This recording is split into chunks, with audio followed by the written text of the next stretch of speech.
کہو کہ اے اہل کتاب تم اللہ کی آیتوں سے کیوں کفر کرتے ہو جبکہ اللہ تمہارے سب اعمال سے باخبر ہے؟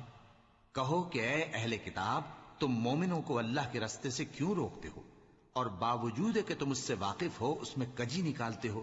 اور اللہ تمہارے کرتوتوں سے بے خبر نہیں؟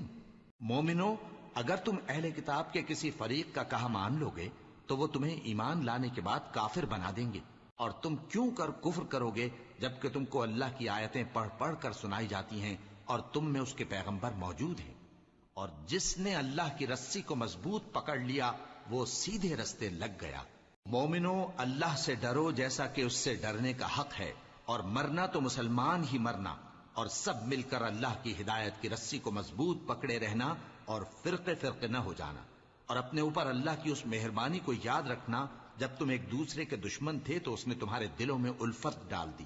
اور تم اس کی مہربانی سے بھائی بھائی ہو گئے، اور تم آگ کے گڑھے کے کنارے تک پہنچ چکے تھے تو اس نے تم کو اس سے بچا لیا۔ اس طرح اللہ تم کو اپنی آیتیں کھول کھول کر سناتا ہے تاکہ تم راہ راست پر رہو۔ اور تم میں ایک جماعت ایسی ہونی چاہیے جو لوگوں کو نیکی کی طرف بلائے اور اچھے کام کرنے کا حکم دے اور برے کاموں سے منع کرے، یہی لوگ ہیں جو کامیاب ہیں۔